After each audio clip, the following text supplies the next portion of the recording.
And we're back. Mike Cernovich, StageReplay.com, Gorilla Mindset. Gonna watch the MILO press conference.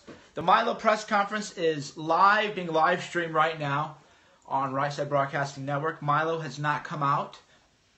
But as story just broke while I was on the Alex Jones show, MILO has resigned from Breitbart. He's out. MILO is out of Breitbart. So, Roman Polanski raped a kid. Roman Polanski anally raped a 13-year-old girl. Still has an Oscar. Lena Dunham molested her sister. Still has a TV show. It's just different rules.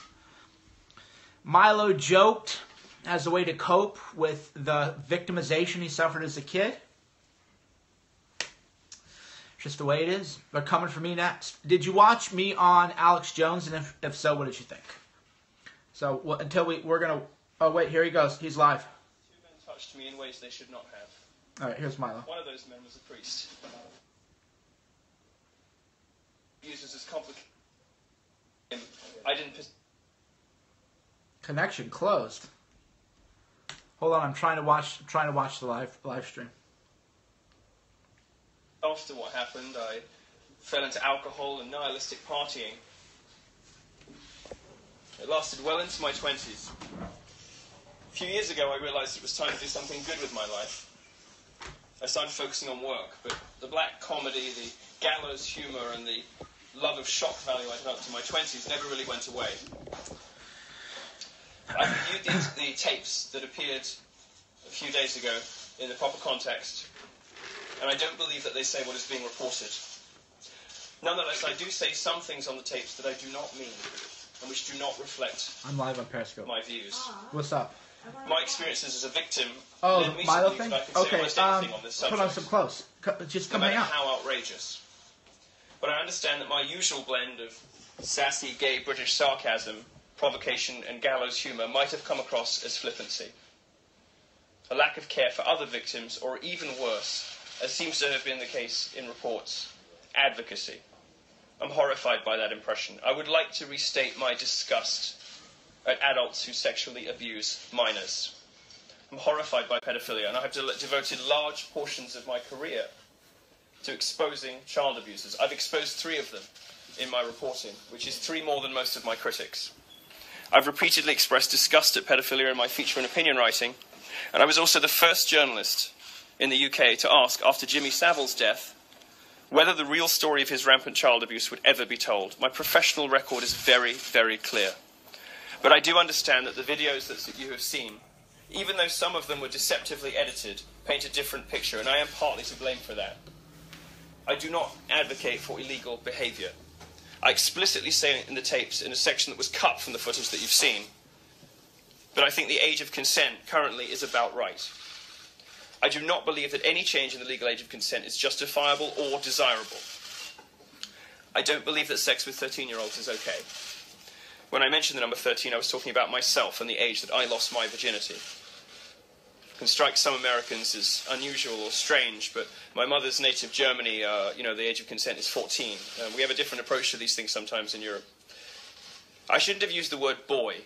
Gay men often use boy or girl to mean men of consenting age. But I understand how heterosexual people may not have realized that, and that was an error. I was, in fact, talking about my own relationship when I was 17 with a man who was 29. What do you The age think of so consent far? in the UK is 16. I did say that there are relationships between older gay men and younger gay men that can help the younger gay man escape from a lack of support or understanding at home. That's perfectly true, and every gay man knows it.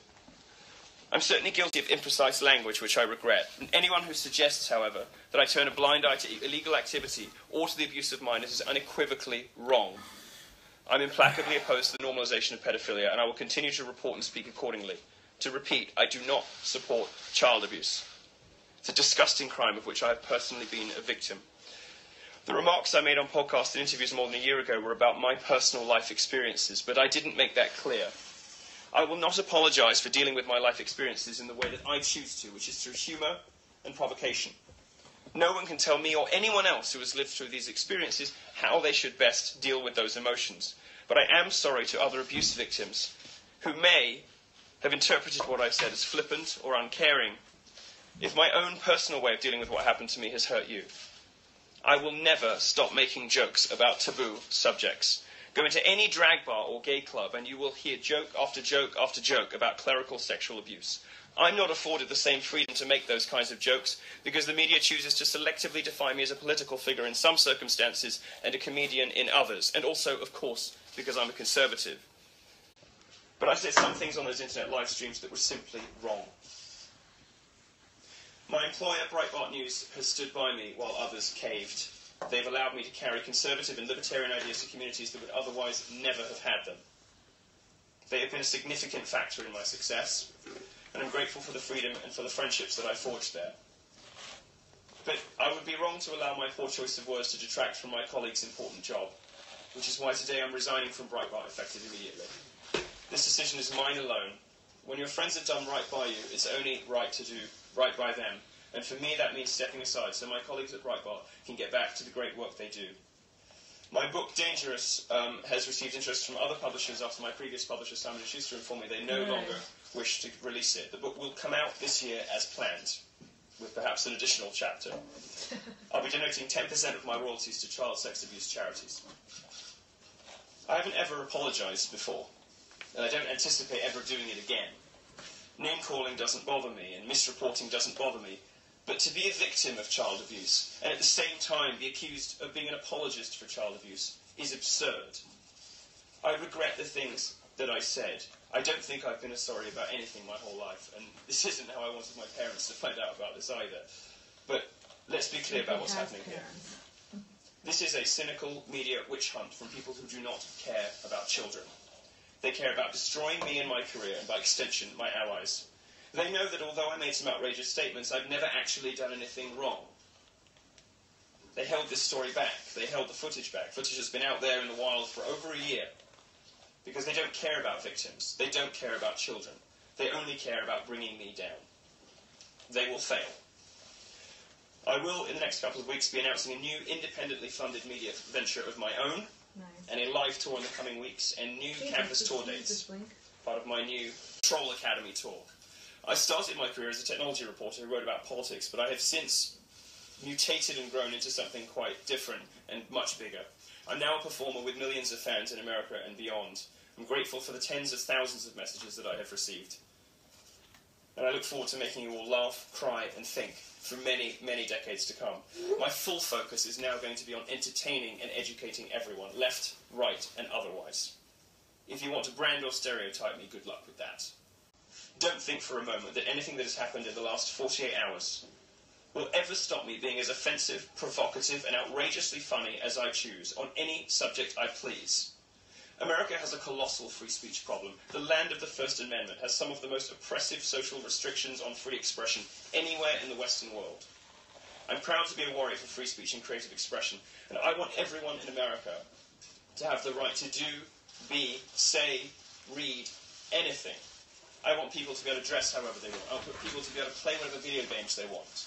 I want people to realize their potential and have the full limits of creative expression available to them. That isn't currently the case in America. America is a country I love. America is a country that has taken me in. Its people have taken me in, and I'm very grateful for that. I am proud to be a free speech warrior in America, and I will continue to do that. I'm not going anywhere. Thank you very much. I will take perhaps 5 questions. Yeah. So, in an interview with Nightline with us at ABC, you said you never say anything you don't believe. Yes. So what you said in that podcast, do you believe that? And what exactly is this about? Is this an apology? Is this about you? Or is it about that you no longer have a book deal and you no longer speak at CPAC? This is about me apologizing for saying things I did not mean. This is me apologizing to other victims of abuse for comments that may be perceived by them as insensitive or flippant, which was unintended. You know, you sort of freewheel and spitball in these, you know, boozy, long, late-night internet live streams. You know, some of them go on for 3-4 hours. And you play with ideas, and sometimes these things come out half-baked, or they're expressed in ways you didn't intend. For the most part, I do not believe that these videos show what reporting claims that they show.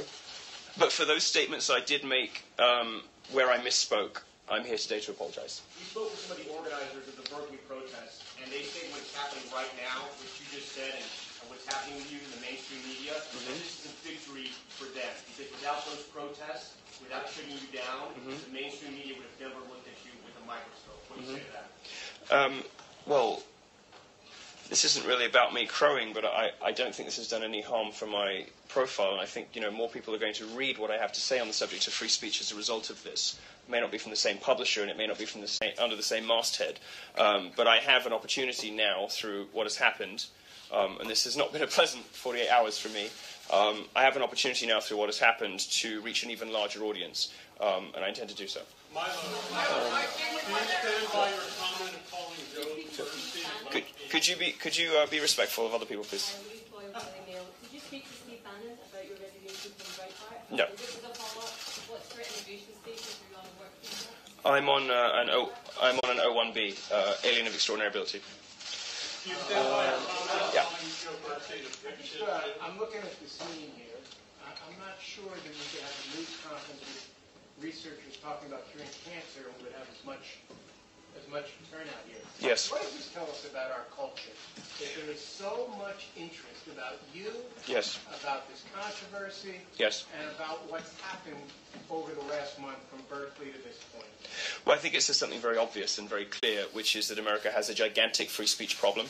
Both the left and the right are guilty of that. In the 90s, it was the religious right saying that video games could make you violent. Now it is feminists and social justice warriors saying video games can make you sexist. And all of the associated forms of schoolmarmishness and nannying and pearl clutching, language policing, the safe space culture, trigger warnings culture, all of this stuff is designed to restrict the free expression of the rest of America. And it is perpetrated by elites on the people. It is perpetrated by well-funded, well-educated people in coastal cities on the rest of us, on perfectly innocent pursuits and perfectly innocent expressions and perfectly innocent language.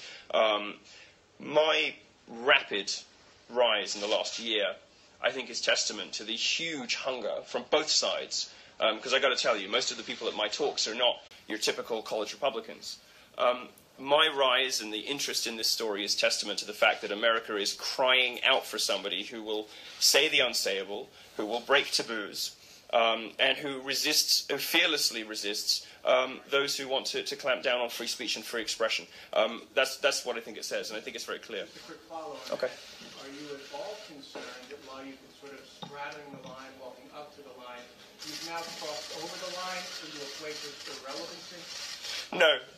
If I thought that that was the case, I wouldn't be making an appeal now. Why you'd be making the appeal? Well, no. If I thought I'd crossed the line over into irrelevancy, then I would be with my tail between my legs somewhere. I'm apologising for a small cluster of remarks that I made, some of which I think are taken out of context. There was obviously some deceptive editing that happened there.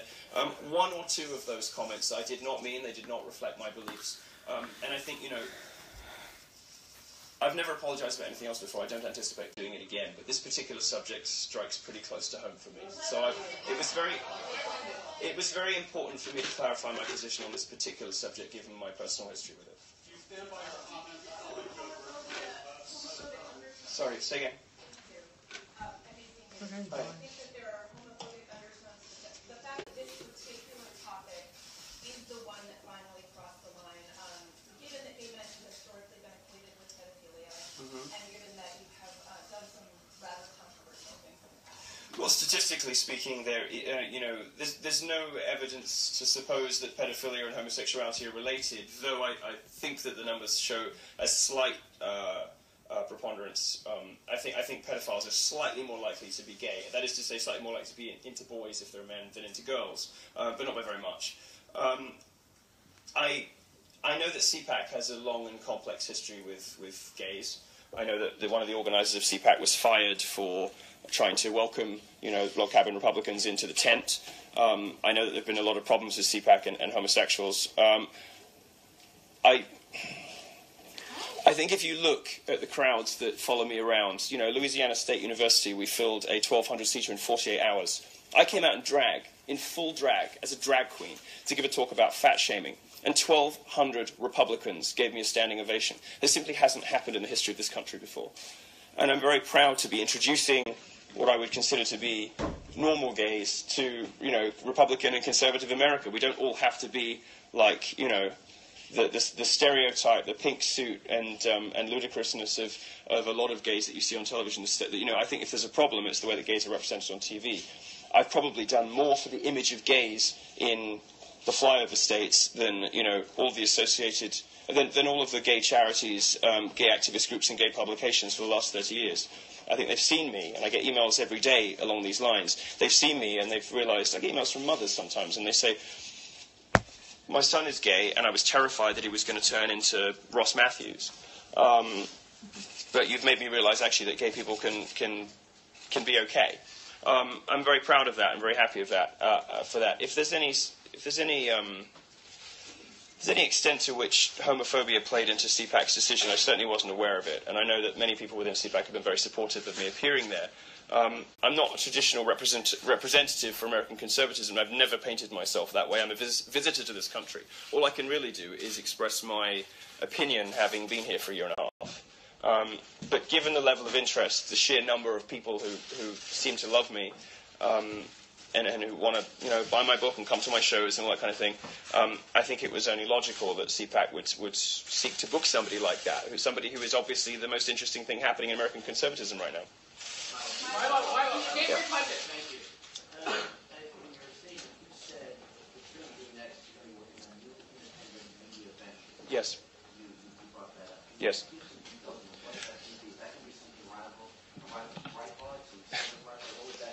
No, I don't intend to go head-to-head with Breitbart in any respect whatsoever, but I will be doing a lot more of the same that I have been doing, just not under the Breitbart banner. We have received some preliminary funding for that. I expect to be raising more. I think it'll just be more of the same. College tours, probably commercial tours, more TV, more video, more everything. I'm going to focus now, on entertainment, on education, and less perhaps on journalism. I'd sort of outgrown my role, I think, as technology editor at Breitbart, which is fairly obvious. I'm going to be doubling down on education and entertainment, and see where it takes me next year. I can do one or two more. Yeah. Okay, so one of the Gateway pundit discovered that the original attacks on you came from two key sources. Democratic activists with deep ties to George Soros, in addition to former presidential candidate Evan McMullen and the CPAC. So these Never Trump websites and individuals continue to invest vast amounts of money and time in attacking Trump supporters and members of the current administration. My two questions would be, what do you think of these anti-Trump groups and their continued attacks? And my second one is, do you think that these groups have any future in the Republican Party? What would you say to them? Publications and activist groups and political operatives who insist on preserving their own power. These are people who have sold out your country to line their own pockets. These people are dying, if not already dead. Their publications have no readers. They're, it's very obvious that this was a highly coordinated and very well planned and well funded attack on me. But I have to take responsibility for what I said. Nonetheless, everyone at home can see what's happening. And everyone at home can appreciate when, Donald Trump is voted into the White House, but the whole Republican Party absolutely hates him, that something has to change. There has to be a break at some point. This sort of populist nationalist revolution that is happening, the anti-political correctness, pro-free speech revolution that is happening all over the Western world is not going anywhere. For the last 30 years, speech codes have been the order of the day, and right-wing politicians have run terrified and screaming for allegations of racism and sexism, and basically given ground on almost every serious issue. Well, that's changing with the rise of bold electorates and bold politicians. Donald Trump's an example of that. I'm an example of a cultural figure related to that social change, and we are going to represent the next 30 years. This last 48 hours has been a horrible and humiliating and degrading experience for me, but I'm going to be around for 30 years. Many of the people who are organizing everything they possibly can to take me down will not be. I'll do one or two more. We've had you, so I'm sorry. Yeah, go ahead. Milo, may I talk to you about, first of all, I'm going to let you know, although I just asked everything about MILO, the FBI actually agrees with you. When it comes to criminal classification, victims who are 10 or 12 years old actually can grant consent. If you would, please pass it to the gentleman visiting from MILO. Well, I'd just like to clarify there. I said in a segment of the video that was cut, which most of you will not have seen, that I felt that the age of consent was, I quote, about right, unquote. I have no desire or wish, I don't think it's desirable or justifiable to change the age of consent. I think the age of consent in my mum's native Germany at 14 is too young. Okay, the one question I have is on behalf of the state of Texas.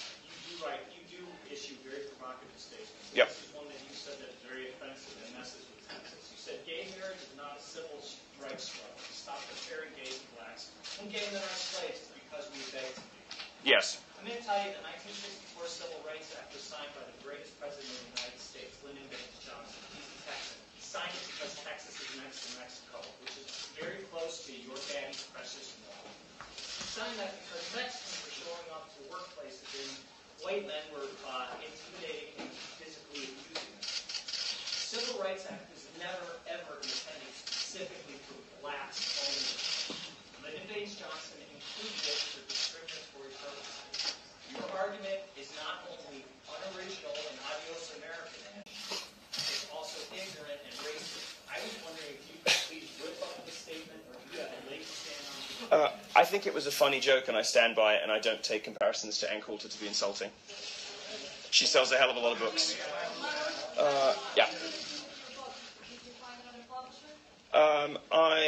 There's been interest, obviously, since Simon & Schuster decided at the first opportunity to jettison it. I'm sure they'll get a lot of plaudits in New York cocktail parties, but the people who actually want to read it, the people who support me and believe in what I'm saying, in their millions, will, I'm sure, seek out wherever it is published by the next person.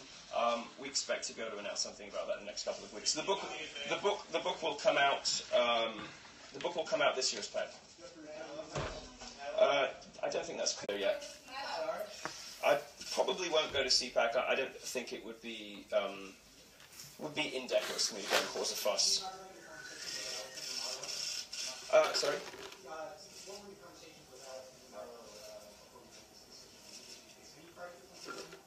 Alex has been nothing but supportive. He's been one of the... I think Alex MILO is the editor-in-chief of Breitbart, in case some of you don't know. He is probably the most gifted editor of his generation. He has extraordinary abilities. He's taken Breitbart from an upstart insurgent website to the #3 news organization in the country. Anyone in here from the New York Times or CNN, you are the only people in the room who have more readers than Breitbart now. And that is mainly due to the great insight and gifts of Alex MILO. He's been nothing but supportive to me. And as for the specifics of announcements or whatever, I think I'll keep that confidential. Let's do. Steve Bannon brought me into Breitbart. Steve Bannon is one of the most formidable and brilliant political operatives of his generation. I have nothing but admiration for the guy.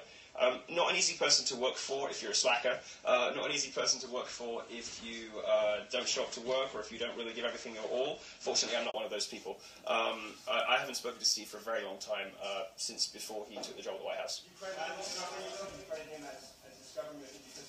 Yeah, Steve Bannon, has populated Breitbart with, a disproportionately Jewish ethnic minority and gay senior editorial team. And we are, we were, I should say, far more diverse than any of the people criticizing Breitbart for alleged racism or God knows what it is today. Yeah, go ahead. What would you say to other 13-year-olds who find themselves in your situation right now, who feel that they don't see an outlet crosses and they are Yeah, some of the comments I've made about sort of sexual assault, sexual abuse have come across as callous because I think the message that I was trying to send was it doesn't have to ruin your life. It didn't ruin mine. It certainly didn't. Well, it certainly affected mine. It remains to be seen whether it's ruined it. But I would encourage people to not buy into the victimhood culture, not let it define the rest of your life, not let it colour every decision you ever make and everything that ever happens to you. It was only really on reflection that I realised that most of my 20s, which was spent drinking and partying and waking up in random places in Ibiza, at 4 in the afternoon on a Tuesday, were probably me running away from something. So I might not have perceived at the time that that was the root cause, but I'm pretty sure it was. And it took me until I was about 30 to straighten myself out. But I did, and I'm now doing very well. And I'm very grateful for all the people who have my back, which is, my inbox has been extraordinary. I think there's a big gulf between the public and the media in this country. Nobody really would be surprised or outraged by that statement. Most journalists simply have no understanding whatsoever of the country they're reporting on. I have a really good understanding of this country, and that's just from being here for a year as a foreigner. Maybe it takes a foreigner to sort of come with open eyes and without prejudice and without preconceptions. Most journalists simply don't understand the country they're reporting on. I do. I just want anybody in my position. I lost my virginity at 13, and the things that happened to me happened between 13 and 16. It's not the worst thing that's ever going to happen to you. And I know that some people will find that in itself an outrageous statement, but it simply isn't the worst thing that will ever happen to you. Going bankrupt is worse. All kinds of other things that may happen to you in your life could be worse.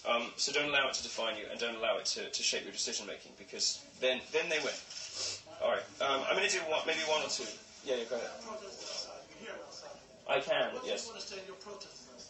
Well, it's a very simple thing. People who actually come to my shows, who read my columns, tend to end up quite liking me, even if they don't agree with me on everything. People who just read the headlines obviously have the views that these people outside have, and that is a part of the, part of the failing of the media in this country. They have gleefully reported things about me they know aren't true over the last 48 hours, with the result, that you now all know. And you guys are responsible for that, and fuck you for that, because you did a bad thing. I take responsibility for the words I used. I take responsibility for the things that I said. But I don't believe that any journalist or writing a story, or any editor pressing the publish button, believes that I sincerely advocate for or support pedophilia. It's an absurd and ridiculous allegation, but they gleefully printed it anyway. America knows better and knows different. I'll take one more question. Yeah, okay. You're saying you're taking responsibility for your comments now, but as you said, many of those comments were made months ago, a year ago. Yeah. Why did it take you this long to make these kinds of statements? Well, frankly, I didn't even remember that I'd made them. I didn't even recall them. I mean, these videos have been out there for over a year. I do hundreds of interviews a month. There are thousands of hours of me shooting shit on YouTube out there. And I don't remember individual provocative statements that I've made until they're brought to my attention. Nobody would. Having had them presented to me and having been asked about them, I realise now that there are two statements in particular that do not reflect my views, for which I apologise. The rest, I think people, I don't see why I can't make a joke about clerical sexual abuse, but a drag queen in a club 2 blocks away can. And I think that's a double standard, and it's got a lot to do with politics. Thank you. I have negative feedback about everything all the time. If I read that, I wouldn't get a chance to do anything else. My life is one long fielding of negative feedback, but certainly nothing serious about those. No, and that's how you know that this is a politically motivated witch hunt. And the other way you know is that people knew about this stuff a year ago and didn't print anything. They waited until the most damaging possible moment, and everybody knows that. And I think America will judge accordingly. Thank you very much for coming. Thanks a lot.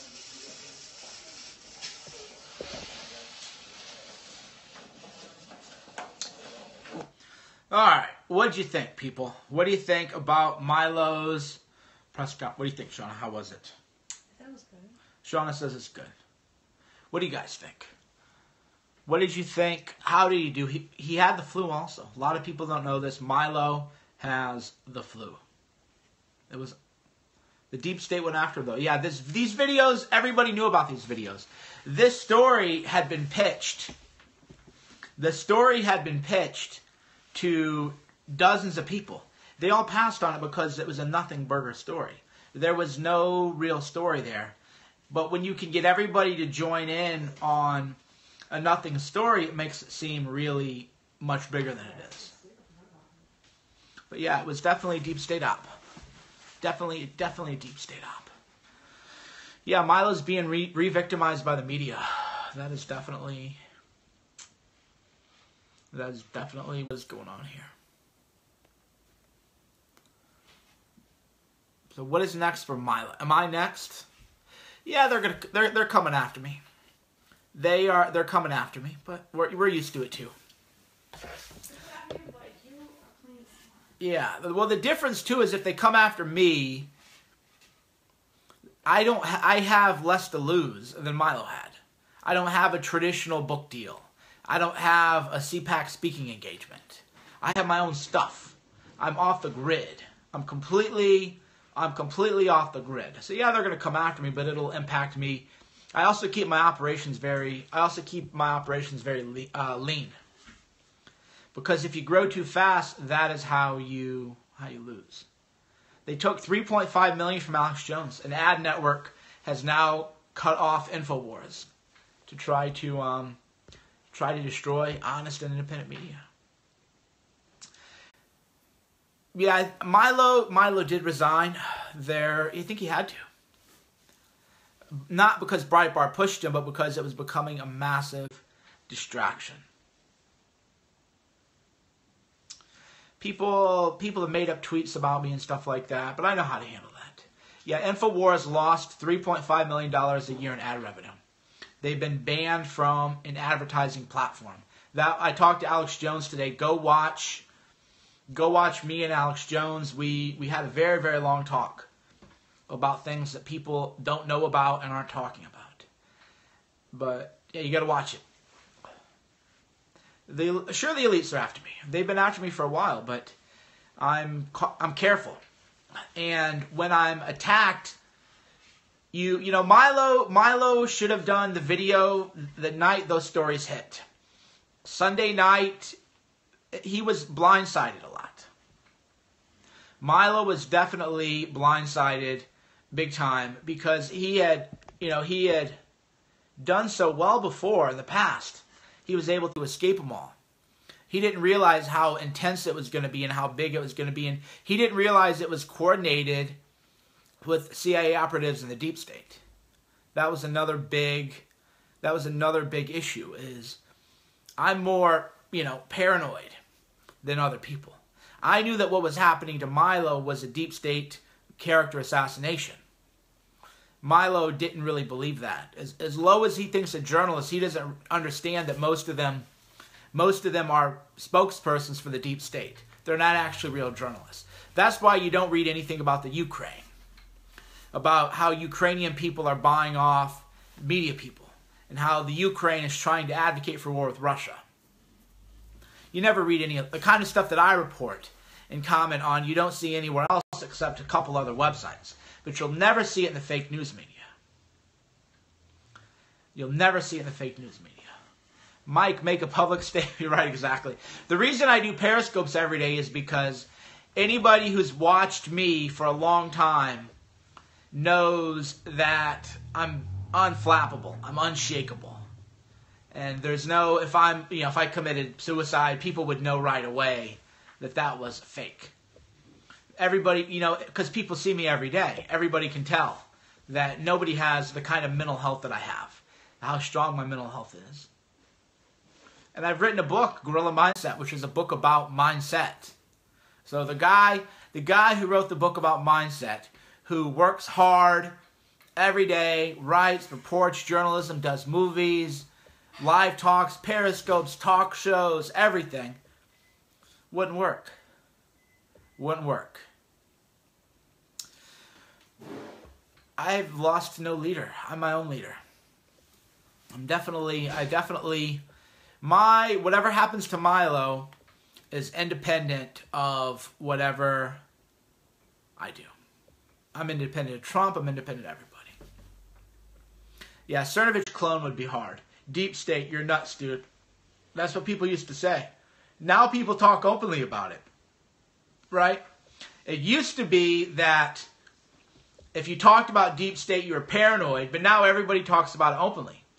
Bill Kristol even said that he supported a deep state coup on Trump.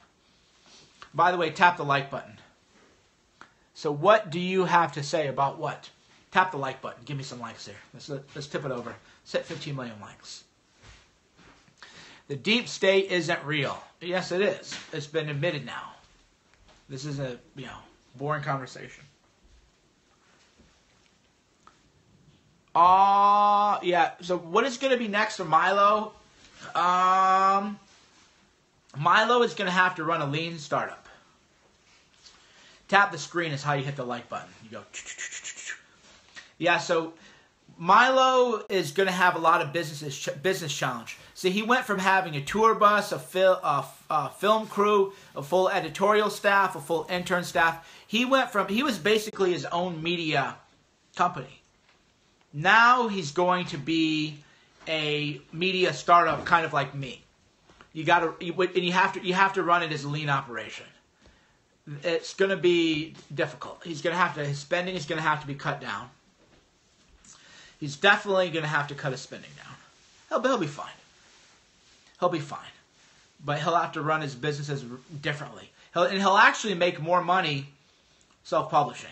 Milo's book deal was for $250,000. It should way more than that. I'd have paid him $250,000 for the rights to the book. I would have paid. What would I have done? I'd have paid him for the rights to his book. I'd have paid him $1 million. Because when you self-publish, you make way more money than you do with the traditional publishing deal. That's why I've never had a Simon & Schuster book deal. I've never tried to have a Simon & Schuster book deal. Why? Because I make more money self-publishing. You don't have all that overhead and those people cutting into your pocket, which is crazy. Specific examples of deep state. Jake Tapper, coordinating with the Reagan Brigade. That's a deep state operation. That's a deep state operation. You guys don't realize that?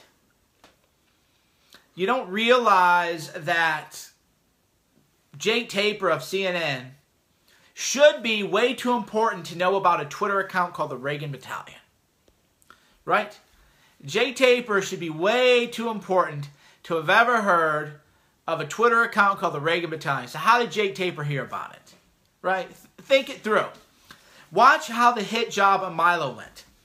An obscure Twitter account that was averaging 10 retweets. And a 10 retweet account called the Reagan Brigade. It was averaging, go read the old retweets. 10 retweets is what it was getting. Right? 10 retweets. So how does an obscure Twitter account called the Reagan Battalion that gets 10 retweets get Jake Tapper's attention? Right? Just think about it. Just think it through. Just think it through. How do you have a nothing Twitter account? How do you have a nothing Twitter account that is being tweeted at by CNN? That you don't have to be a genius to figure this out. You don't have to be a genius to figure it out. Yeah, Glenn Greenwald has an article about deep state for sure. Definitely, Glenn Greenwald does good work. You have to go. Don't delete this Periscope. Okay, I won't. Egg McMuffin is part of it. Jake Tapper's part of it. Anderson Cooper's part of it. You are next to fall, monkey. You're next. I hear that every day. You're next. Your brain is over. We'll see about that. We'll see about that. I live a pretty clean life. I haven't even been drunk in 3 years. I haven't even been drunk in 3 years.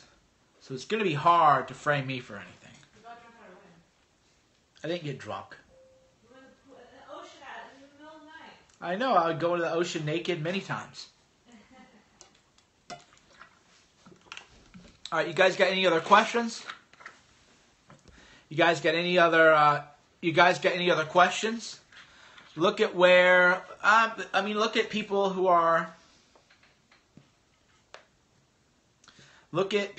are going after Milo.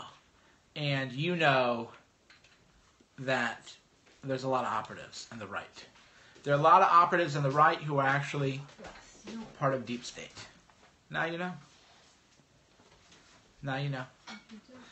So that's that. That was the Milo press conference. Thanks for tuning in.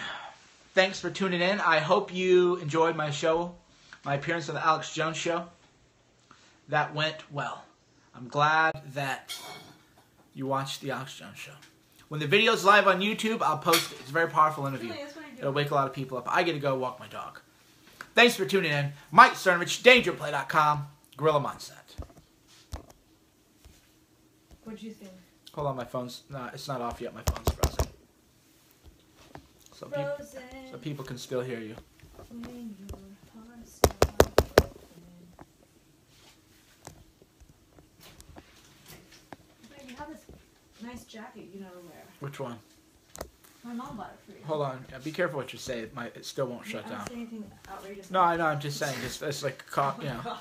just be cautious. We're still live, technically. You act like I'm still hood rat that you're married to. No, it's not that you're hood rat, but, you know, What do I say on you're a the vocal. camera's off? I don't know.